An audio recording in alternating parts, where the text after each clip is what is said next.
앞에 1차, 2차, 3차 전도여행을 잠깐 요약을 해야 될 것 같습니다. 왜냐하면 3차 전도여행이 이제 막 끝이 났기 때문입니다. 바울이 10년이 훨씬 넘게 3차에 걸쳐 전도여행을 했습니다.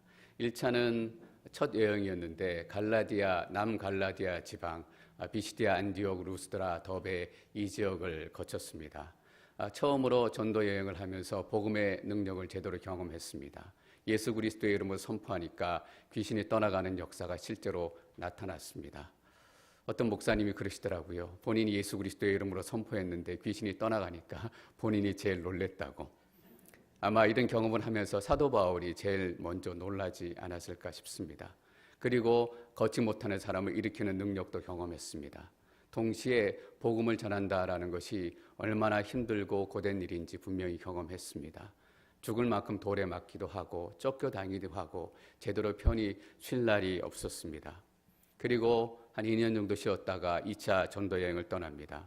2차 전도여행의 특징은 처음으로 유럽의 복음이 전해진다라는 것입니다. 빌립보, 또 데살로니가, 고린도 이 지역의 지금의 그리스 지역입니다. 처음으로 유럽의 복음의 문이 열려서 그로부터 시작해서 지금 전 세계의 복음의 증거의 역사가 시작된 것입니다.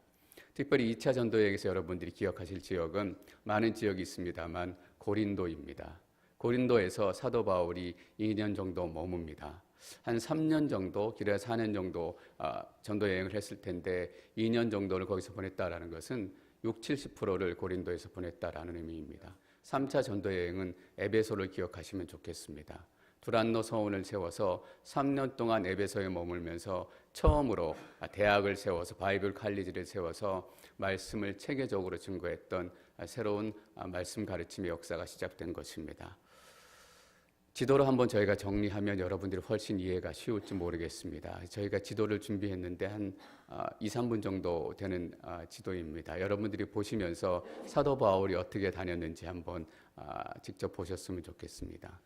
3차 전도여행을 마치고 사도 바울이 예루살렘으로 돌아왔습니다. 왜냐하면 3차 전도여행의 최종 목적지가 예루살렘이었기 때문입니다.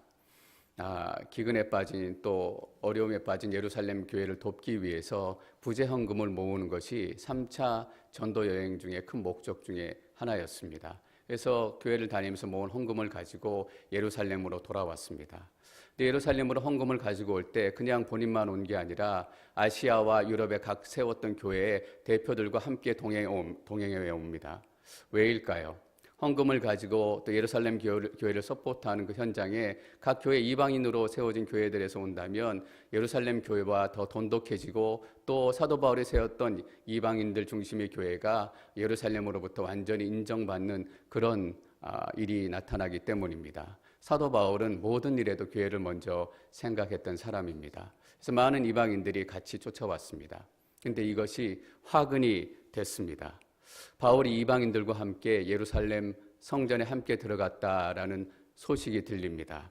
그래서 유대 사람들이 일어나서 사도 바울을 붙잡아 갑니다. 성전 모독죄입니다. 성전 모독죄는 유대인의 죄 중에 가장 큰 죄입니다.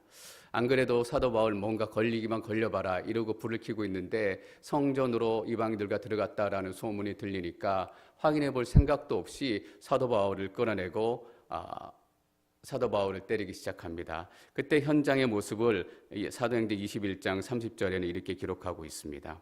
사도행전 21장 30절 말씀 같이 읽습니다. 30절 시작. 그러자 온 도시가 소란해지더니 사람들이 몰려와 바울을 붙잡아 성전에서 끌어내었고 성전문은 곧 닫혔습니다. 사도 바울이 부정하다라고 생각하고 성전에서 끌어내고 성전문을 닫아버렸습니다. 유대인들은 사도 바울 뒤로 성전문을 닫으면서 이제 너는 하나님의 임재 앞에서 끝났다. 하나님의 임재는 너에게 완전히 닫혔다라고 생각했을지도 모르겠습니다. 여러분, 우리가 그 반대라는 것을 너무나 잘 알고 있습니다. 하나님의 임재가 사도 바울에게 닫힌 것이 아니라 그 유대인들에게 하나님의 임재, 복음의 문, 은혜의 문이 닫히기 시작한 것입니다. 하나님이 그들을 버린 것이 아니라 그들이 하나님을 거부한 것입니다. 예수님께서 에베소 교회에 말씀하신 말씀이 생각이 납니다. 볼지어다 내가 문 밖에 서서 두드리노니 누구든지 내 음성을 듣고 문을 열면 내가 그에게로 들어가 그와 더불어 먹고 그는 나와 더불어 먹으리라. 예수님께서 문 밖에 서 계십니다. 예수님께서 은혜의 문을 닫고 계신 것이 아니라 우리가 문을 잠그고 열지 않고 있습니다. 이때 보니까 뭐라고 얘기하고 있냐면 누구든지 내 음성을 듣고 문을 열면, 예수님께서 그냥 서 계신 것이 아니라 무슨 소리를 내고 계신다라는 의미입니다. 여러분, 문 앞에 서서 예수님께서 무슨 소리를 내셨다라고 생각을 하십니까? 누구야, 무슨 교회야, 내가 문 앞에 와 있다, 은혜의 문이 열려지기 바로 직전에 있다, 이 문을 열어서 내가 너희와 함께 들어가 먹고 너희가 나와 함께 먹자. 무엇입니까? 하나님의 은혜를 함께 나누고 하나님의 임재를 함께 나누자, 임마누엘의 하나님, 이 축복된 잔치를 함께 누리자라는 메시지였을 것입니다. 근데 우리는 그것의 문을 열지 않을 뿐만 아니라 더 나아가서 문을 열어야 될 때는 열지 않고 문을 닫아야 될 때 여는 실수를 범하게 됩니다. 예수 그리스도의 음성에는 문을 닫고 유혹의 음성에 문을 열기도 하고 죄의 소리에 문을 열기도 하고 욕심의 소리에 문을 열기도 하는 것입니다. 또는 이번 한 번만 이 소리에 꾀임을 받아가지고 문을 열기도 하는 것입니다. 이번 한 번만 때문에 쓰러지는 사람들이 얼마나 많습니까? 안타까운 소식들도 많고 힘든 일들도 많은 것입니다. 그리고 그 다음 상황이 이렇게 기록되고 있습니다. 사도행전 21장 32절 말씀 계속 읽겠습니다. 32절. 그는 즉시 몇몇 백부장들과 군인들을 데리고 군중에게로 달려 내려갔습니다. 난동을 일으킨 사람들이 천부장과 군인들을 보내자 바울 때리던 것을 멈췄습니다. 바울이 또 맞고 있습니다. 저희 구절을 읽으면서 바울이 또 맞는구나, 한 사람의 인생으로 생각하자면 참 기구하고도 기구한 인생이다라는 생각을 멈출 수가 없었습니다. 가는 곳마다 맞아야 할까? 우리가 흔히 이렇게 질문을 던지게 되는 거죠. 왜 복음을 전하는 사람은 이렇게 힘든 여정을 겪어야 할까? 가는 곳마다 매맞아야 하고 가는 곳마다 눈물 흘려야 하고 그냥 하나님께 말씀하신 대로 천국 잔치가 이 땅에 바로 열려지면 되지 않는가? 하나님의 복음을 들어야 될 사람들이 있기 때문입니다. 천부장과 군인들을 보자, 로마 군인들을 보자 유대인들이 바울 때리는 것을 멈췄습니다. 로마 군인들은 원래 유대인들과 함께 바울을 때리던 사람들이었습니다. 유대인들과 함께 예수님을 못 박던 사람들이었습니다. 그런데 이 자리에 그들이 나타나서 바울을 때리던 것을 멈추게 했습니다. 여러분, 무엇이 느껴집니까? 하나님의 개입이다라는 거예요. 이 맞고 있는 순간 사람들이 자기 마음대로 할 수 있을 것 같고 세상이 자기 생각대로 할 수 있을 것 같지만 절대로 세상은 자기 생각대로 이룰 수가 없다라는 거예요. 절망의 상황 가운데서라도 하나님은 하나님의 계획을 이루실 줄 믿습니다. 그러므로 사랑하는 성도 여러분, 가장 절망스러운 상황에서도 우리는 하나님을 잊지 않아야 합니다. 하나님께서 때리는 것도 멈추게 하실 것입니다. 하나님께서 무너지는 것도 멈추게 하실 줄 믿습니다. 왜냐하면 하나님의 계획이 있기 때문입니다. 사도 바울에게 하나님의 계획은 무엇입니까? 로마로 가야 하리라. 그래서 하나님께서는 때리는 것도 멈추게 하시고 묶는 것도 멈추게 하시고 사도 바울을 그 폭도손에서 구해내셨습니다. 그리고 사도 바울이 로마 군인들의 손에 이끌려 이제 신문을 받으러 들어가는 상황에서 사도 바울이 로마 군인 천부장에서 이렇게 얘기합니다. 로마 군인들이 바울을 묶고 데려가려는데 사도 바울이 뭐라고 얘기하냐면 한 말씀만 제가 드려도 되겠습니까? 라고 얘기해요. 저는 사도 바울의 이 얘기를 이해할 수가 없었어요. 한 말씀만 드려도 되겠습니까? 라고 얘기하고 히브리인들, 자기를 때리던 유대인들을 모아놓고 다시금 복음을 증거하기 시작해요. 여러분, 그냥 가면 어때요? 우리 같으면 그냥 갈 거잖아요. 맞다가 나도 잡혀서 끌려가는 상황 가운데서 내가 한마디만 해도 좋겠습니까? 라고 사람들을 세우고 히브리 말로 다시금 복음을 증거하기 시작하는 거예요.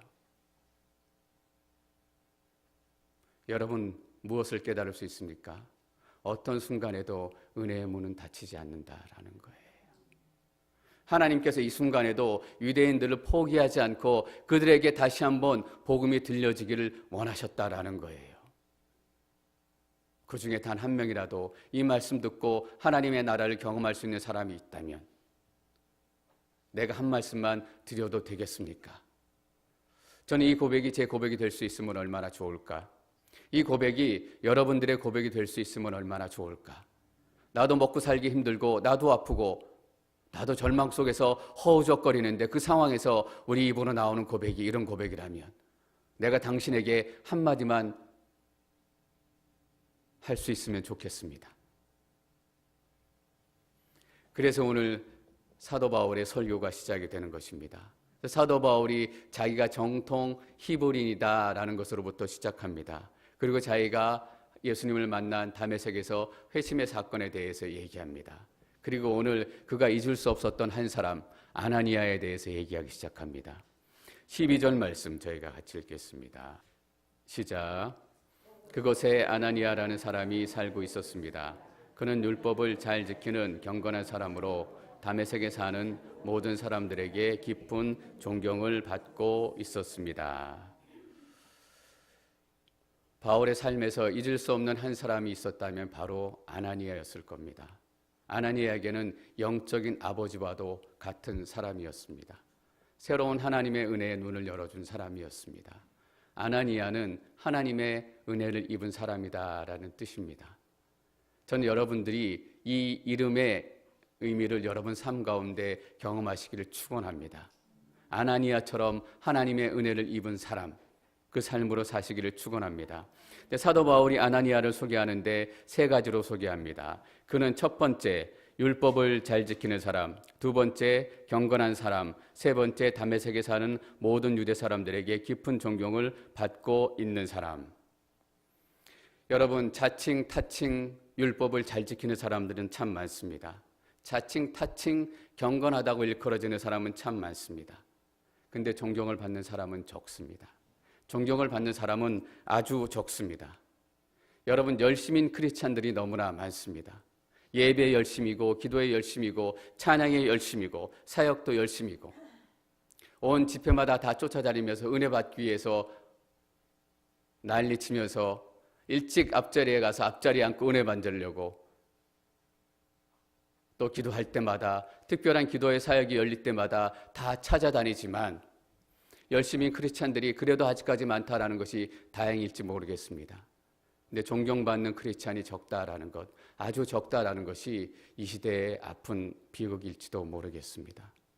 참 많은 사람들이 크리스찬이고 많은 사람들이 영적인 지도자의 이름을 가지고 있지만 존경을 받는 사람이 적습니다. 저는 우리 교회에 어르신들이 존경받는 분들이 되셨으면 좋겠습니다. 근데 아나니아를 소개하는데 유대 사람들에게 존경을 받고 있는 정도가 아니라 깊은 존경을 받고 있다라고 기록하고 있습니다. 여러분, 존경을 뛰어넘어서 깊은 존경은 어떤 존경일까요? 사도 바울이 그냥 존경받는다라고 표현하기가 아까울 정도였기 때문에 깊은 존경을 받는 사람이다라고 기록하고 있어요.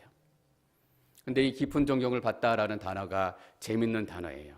무슨 단어냐 하면 증언하다라는 단어예요. 15절에 보면 사도 바울의 기도해 주는 일이 이렇게 기도합니다. 그분의 증인이 될 것입니다. 이 증인의 명사형이 이 말이고 동사형이 이 깊이 존경하다라는 얘기예요. 증언하다, 증인이 되어주다라는 거예요. 여러분, 어떤 의미냐 하면 아나니아를 위해서 다메섹에 사는 사람들이 다 증언해 줄 수 있는 사람이다라는 거예요. 아나니아를 위해서 아나니아 편에 서줄 수 있는 사람이다라는 의미예요. 또 어떤 의미냐 하면 내가 아나니아면 보증을 합니다. 아나니아면 내가 믿을 수 있습니다. 신뢰합니다. 그런 사람이다라는 거예요. 여러분, 그게 깊은 존경을 받는다라는 의미예요. 저는 여러분의 한마디에 이 천군과 같은 무게가 실리기를 축원합니다. 누가 한마디 얘기하면 그 말은 믿을 수 있는 말이 되는 거예요. 어떤 사람이 한마디 고백을 하면 그 고백은 우리의 삶을 움직이는 고백이 되는 거예요. 왜냐하면 믿을 수 있기 때문이에요. 그래서 저는 아나니아가 나오는 성경 구절을 읽을 때마다 마음에 감동이 있습니다. 여러분, 존경은 하루아침에 생기지 않는 거잖아요. 존경은 오랜 시간을 지나야 쌓여가는 거예요. 여러분, 첫눈에 반하는 사랑은 있어요. 그런데 첫눈에 존경하는 존경은 없는 것 같아요. 이게 사랑과 존경의 또 차이예요. 오랜 시간 동안 존경받는 이 이름을 얻기 위해서 그걸 위해서 사는 것은 아니지만 아나니아가 어떻게 살았겠어요? 장로님 참 답답도 하십니다. 장로님 집안부터 돌봐야죠. 기도한다고 기도응답이 다 이루어져요? 보세요. 장로님 집안에도 이렇게 아직도 아픈 사람이 많잖아요. 그 사람 도와줘도 소용이 없어요. 고마운 줄 하나도 몰라요. 장로님 참 답답한 사람이에요. 그렇게 답답한 사람으로 오랫동안 사는 거예요. 여러분, 감동은 한 사건으로 충분합니다. 그러나 존경은 사건이 쌓여야 되고 관계가 쌓여야 되고 신뢰가 쌓여야 되는 것입니다. 2절 말씀을 계속 한번 읽어보겠습니다. 13절 말씀 계속 읽겠습니다. 13절 시작. 그가 나를 찾아와 내 곁에 서서 말했습니다. 사울 형제, 다시 눈을 뜨시오. 바로 그 순간 나는 눈을 떠 그를 볼 수 있게 됐습니다. 사도 바울을 찾아가서 사도 바울 곁에 섰습니다. 사도 바울이 그게 얼마나 감격스러운 기억으로 남아있었는지 이렇게 얘기해요. 그가 나를 찾아와 내 곁에 서서 말했습니다. 저는 아나니아가 깊이 존경받던 사람이기 때문에 이 구절이 더 특별한 감동이 있는 거예요. 사도 바울이기 때문에 특별히 찾아가서 특별히 곁에 서준 게 아니에요. 오히려 사도 바울이기 때문에 찾아가기가 더 어렵고 곁에 서기가 더 어려웠어요. 근데 아나니아는 어떤 삶을 살았던 사람이냐 하면 원래부터 다른 사람을 먼저 찾아가는 사람이었다라는 거예요.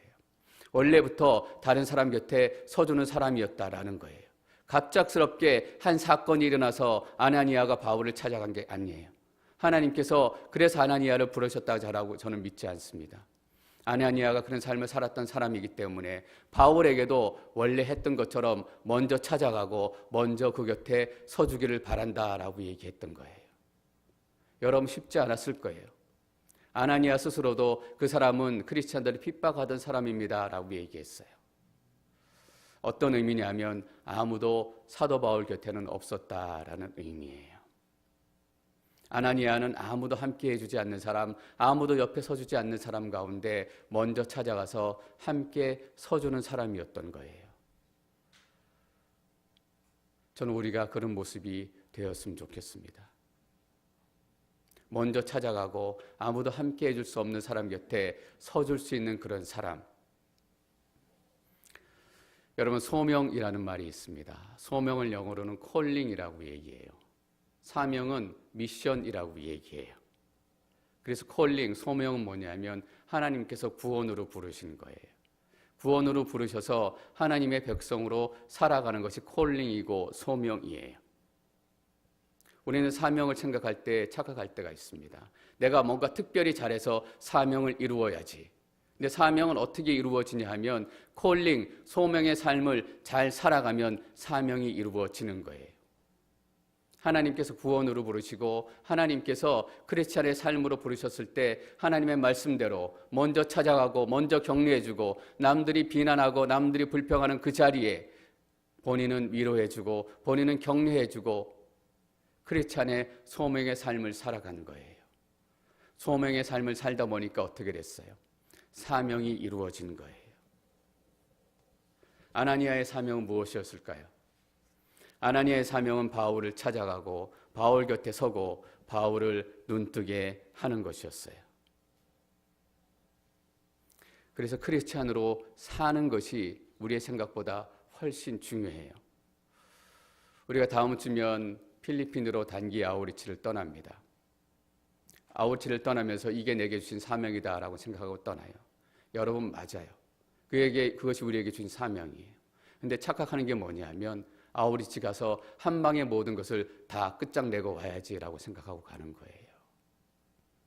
사명은 여러분 한 방에 이루어지는 것이 아닙니다. 사명은 어떻게 이루어지냐 하면 콜링, 하나님의 부르심 받은 소명대로 살아가면 사명이 이루어지는 거예요. 여기서 우리가 크리스찬으로 잘 살아내면 그 땅 가운데 가서 거기 있는 사람들을 위로하고 격려하게 되는 거예요. 그래서 우리가 한 방에 무엇을 이루어내는 것이 목적이 아니라 우리 힘으로 다 모든 것을 완성하는 목적이 아니라 거기에 아나니아처럼 거기에 있는 또 다른 바울처럼 삶으로 살아가고 있는 그들을 격려하고 위로하고 그들이 얼마나 복음을 많이 전하고 그 땅을 위해서 얼마나 많이 기도했겠어요. 그럴 때마다 그들이 이런 소리 들었을 거 아니에요. 기도하면 뭐해? 예수 믿으면 뭐해? 기도한다고 이 땅이 변해? 저 사람 도와줘 봐야 아무런 효과도 없어. 이런 수많은 얘기를 듣고 절망에 빠졌을 때쯤 우리가 똑같은 사명을 가지고 그 땅에 찾아가는 거예요. 아무도 그들 곁에 서지 않을 때 그들과 함께 서고 그들을 먼저 찾아갔을 때 그들이 깨달을 거 아니에요. 내가 가고 있는 길이 맞다. 내가 가고 있는 길이 콜링으로 살아가는 길이고 소명으로 살아가고 있는 길이고 그래서 사명을 이루어가는 길이다. 그래서 저는 위로라고 생각을 해요. 물론 위로하는 방법은 여러 가지가 있을 거예요. 그들과 함께 있는 것도 위로가 될 수 있을 것이고 그들과 함께 사역하고 동역하는 것도 위로가 될 수 있을 거예요. 그러나 그들의 사역을 돕고 그들의 사역이 지쳤을 때 더 나아갈 수 있도록 우리가 격려하고 힘이 되는 것 뭐냐 하면 우리가 소명받은 자로서 사는 거예요. 여러분 그래서 힘든 거예요. 한순간에 사명을 이루는 것, 한순간에 능력을 이루는 것 그것은 쉬울 줄 몰라요. 그러나 소명을 살아가면서 그것을 통해서 사명을 이루어 가기 때문에 하나님의 사명이 이루어지기 쉽지 않은 거예요. 아나니아가 하나님의 말씀을 듣고 찾아가서 기도합니다. 사울 형제 다시 눈을 뜨시오. 바로 그 순간 나는 눈을 떠 그를 볼 수 있게 됐습니다. 라고 고백합니다. 사도행전 9장에는 또 다른 고백으로 고백을 합니다. 사도행전 9장 17절 말씀 함께 읽겠습니다. 9장 17절 시작.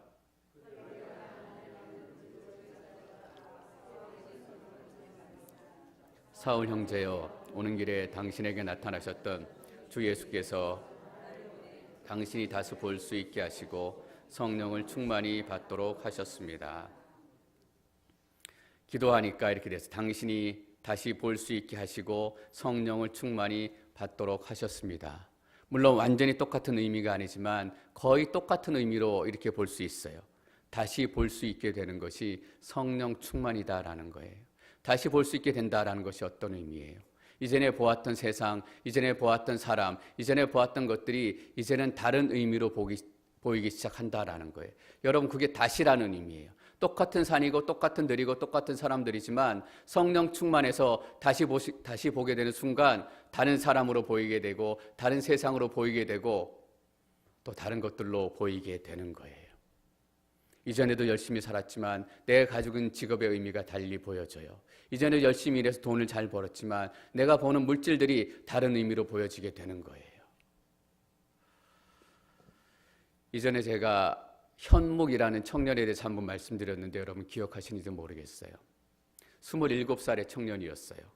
예수 만난 지 몇 년 안 돼요. 은혜 받아서 신학교에 가서 신학 공부를 시작한 청년이에요. 그 청년이 사람들을 돕기 시작했어요. 동네에 있는 어머니들을 돕기 시작했어요. 어머니들이 누구냐 하면 동네에서 폐지 줍고 가난하게 힘들게 살아가는 할머니들을 얘기해요. 근데 이 청년은 그 할머니들을 어머니들이라고 부르더라고요.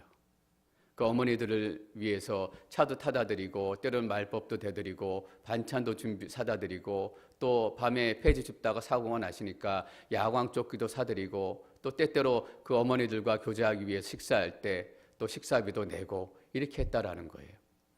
근데 이 청년이 낮에는 신학교에서 공부하고 밤에 식당에서 아르바이트 하는데 월 수입이 40만 원이에요. 40만 원 중에서 핸드폰 내고 또 교통비 내고 이렇게 하면 20만 원 정도가 소비된대요. 그리고 나머지 20만 원 가지고 야광 조끼도 사드리고 또 밥도 사드리고 또 차도 사드리고 반찬도 사드린다라는 거예요. 근데 그 청년이 이렇게 고백해요. 모자랄 것 같은데 한 번도 모자란 적이 없다라는 거예요. 이 청년의 이전의 직업이 뭐였냐면 빚 대신 받아주는 사람이었어요. 훨씬 지금보다 수입이 나았을 거예요. 근데 그때는 늘 부족한 것이 느껴지고 늘 없는 것이 느껴졌을 거예요. 지금은 그때보다 수입이 훨씬 적고 지금도 모자르다고 생각될 때가 있지만 늘 하나님께서 채워주시는 것을 경험하는 거예요. 여러분 같은 돈이고 같은 물질이지만 성령 충만한 사람은 어떤 경험을 하느냐? 부족함을 경험하는 것이 아니라 부족할 때 하나님께서 채워주시는 하나님의 채우심을 경험하는 사람이에요. 여러분 이게 성령 충만이에요. 같은 돈이지만 이전과 다른 의미예요. 금액의 차이가 아니라 가치의 차이인 거예요. 의미의 차이인 거예요. 그리고 또 무슨 고백을 하니까 이런 고백을 해요. 어떻게 해서 할머니들 또 어려운 분들을 돕기 시작했습니까? 라고 물어보니까 이렇게 고백해요. 내가 예수 믿게 됐으니까 착한 일을 해야지. 그런 마음을 가지고 시작한 게 아니래요. 근데 우리는 대부분 그런 마음 가지고 시작해요. 어떤 마음으로 시작했냐면 어느 날 어머니들이 보니까 밤에 쓰레기통에서 깡통 캔을 끄집어내는 걸 보기 시작했다라는 거예요. 그 깡통 캔을 끄집어내서 파는 거 아니에요. 근데 그것을 보니까 갑자기 불쌍하고 안타깝고 극렬한 마음이 들기 시작했다는 거예요. 그래서 그분들을 도와야 되겠다라는 마음이 든 거예요. 여러분, 성령 충만한 사람과 그렇지 않은 사람의 차이는 바로 이거예요. 내가 예수 믿었으니까 저 사람 도와야지 이런 것이 아니라 저 사람의 인생이 나에게 불쌍하고 긍휼하게 느껴지기 시작하는 거예요. 내가 성령 충만한 사람인지 어떻게 깨달을 수 있을까? 내가 예수 믿으니까 저 사람 위해서 기도해야지. 그것도 좋은 일이에요. 그런데 저 사람의 인생이 먼저 불쌍해지기 시작하고 저 사람의 인생이 안타까워지기 시작하고 그 사람의 인생에 가치 있는 사람이 아무도 없다라는 것이 눈에 보이기 시작하는 거예요. 여러분, 아나니아가 그런 사람이었어요. 아나니아가 기도하니까 사도 바울의 눈이 열리고 성령 충만한 사람이 됐어요. 여러분, 어떤 의미일 것 같으세요? 아나니아가 성령 충만한 사람이었다라는 의미예요. 우리는 성령 충만 얘기하면 한순간에 놀라운 영적인 사건으로 얘기할 때가 너무나 많아요. 근데 성령 충만은 뭐냐면 장로님 참 답답도 하십니다. 이런 얘기 듣고 사는 게 성령 충만이에요. 그런 얘기 듣고도 내가 먼저 찾아가서 내가 먼저 그 사람 곁에 서주는 게 성령 충만이에요. 성령 충만을 통해서 많은 사건들이 나타나요. 저는 아나니아의 삶을 묵상하면서 성령 충만에 대해서 완전히 제 생각을 바꾸게 됐어요. 전 여러분들이 이런 의미에서 성령 충만하시기를 축원합니다. 14장 읽겠습니다. 14절 시작. 그러자 아나니아가 말했습니다. 우리 조상들의 하나님께서 당신을 선택해 그분의 뜻을 알게 하시고 의로우신 그분을 보게 하시고 그분의 입에서 나오는 음성을 듣게 하셨습니다. 성령 충만한 사람은 하나님의 뜻이 뭔지 알아요. 첫 번째 하나님의 뜻은 무엇입니까? 당신이 하나님 만나서 구원받는 거예요. 이 하나님의 뜻을 깨닫지 못하고 이 하나님의 뜻을 듣지 못하는 사람들이 너무나 많은 거예요. 첫 번째 하나님의 뜻은 당신이 구원받는 것입니다. 두 번째 하나님의 뜻은 뭐예요? 당신이 구원받고 하나님의 백성대로 살아내서 하나님의 사명을 이루는 거예요. 이방인으로 가든 아니면 선교사로 가든 아니면 사도 바울 곁에 서든 의로우신 그분을 보게 하시고 그분의 입에서 나오는 음성을 듣게 하셨습니다. 여러분, 사도 바울이 가장 먼저 들은 예수 그리스도 음성이 무엇인 줄 아십니까? 사울아, 사울아, 왜 나를 핍박하느냐? 내 죄가 드러나는 거예요, 여러분. 성령이 내 안에 들어오고 성령이 내 안에 가득 채워지기 시작하면 사울아, 사울아, 왜 나를 핍박하느냐? 하나님의 말씀대로 살지 않고 죄의 모습 속에 살았던 내 모습이 드러나는 거예요. 왜냐하면 예수 그리스도의 말씀이 내 안에 들어오기 때문에. 성령 충만한 사람은 죄에 대해서 민감해요. 이거 해도 괜찮고 저거 해도 괜찮고 그게 아니라 내 한마디 한마디가 내 귀에서 걸리는 거예요. 이전 내가 불평하는 것도 괜찮았고 다른 사람을 욕하는 것도 괜찮았어요. 근데 성령의 충만함이 시작되니까 그것들이 내 귀에 걸리기 시작하는 거예요. 15절 16절 말씀 읽겠습니다. 15절 시작. 당신은 보고 들은 것을 모든 사람에게 전하는 그분의 증인이 될 것입니다. 그러니 이제 당신이 망설일 이유가 무엇입니까? 일어나서 세례를 받고 주의 이름을 불러 죄 씻음을 받으시오. 사도 바울이 망설였는지 모르겠어요. 3일 동안 아무것도 먹지 못하고 앞도 보지 못했다라고 기록해요. 앞에 보면 그럴 수도 있을 것 같아요. 갑작스럽게 예수 그리스도의 음성을 듣고 그 안에 완전히 놀라운 충격적인 사건들이 일어나는 거예요. 갑자기 앞을 보지 못하게 되고 또 먹지도 못하게 된 거예요. 어떻게 해야 될까? 두려운 마음이 있고 또 걱정스러운 마음이 들어왔어요. 근데 성경은 사도 바울의 그때 모습을 어떻게 기록하고 있냐면 사도 바울이 기도하고 있다라고 기록을 합니다. 여러분, 망설임과 기도의 차이가 뭔지 아세요? 망설임은 나로 끝나는 거예요. 근데 기도는 하나님으로 끝이 나는 거예요. 사도 바울이 처음에는 망설였어요. 근데 하나님 앞에 기도하기 시작하니까 나의 망설임, 그것들은 사라지고 하나님만 남는 거예요. 내가 쌓아둔 명성은 어떻게 될 것인가? 내가 쌓아둔 이것들은 어떻게 될 것인가? 다른 사람들이 나를 미친놈으로 보겠지. 어제까지 예수 그리스도를 믿는 사람들을 핍박하고 잡으러 다니다가 하루아침 지나고 나니까 내가 예수 그리스도를 믿는 사람입니다. 예수 그리스도를 믿어야 당신에게 영원한 생명이 있습니다. 라고 선포한다면 나를 미친놈이라고 보겠지. 망설임으로 시작이 된 거예요. 그러나 그의 망설임이 기도로 바뀌기 시작한 거예요. 여러분, 우리에게 망설임은 습관인 줄 아세요? 하나님의 말씀이 들리면 일단 우리는 망설여요. 무조건. 해도 될까? 하지 말아야 될까? 가야 될까? 말아야 될까? 그리고 거기서 끝이 나요. 전 여러분의 망설임이 사도 바울처럼 기도로 바뀌어지기를 축원합니다. 하나님께서는 아나니아를 부르셨습니다. 성령 충만한 아나니아가 사도 바울 곁에 서 있었습니다. 저는 앵커리지 온누리 교회 안에 더 많은 아나니아가 세워지기를 축원합니다. 아나니아도 있고 사도 바울도 있고. 여러분, 이런 말 우리가 너무나 자주 들어요. 틀린 것이 아니라 다른 것이다. 사도 바울의 사역과 아나니아의 사역은 달랐어요. 소명은 같았지만 사명은 달랐어요. 우리의 각자의 사명은 다 다릅니다. 하나님께 주신 아나니아의 사명, 바울의 사명, 이 다른 사명이 여러분의 삶을 통해서 충만하게 이루어 주실 줄 믿습니다.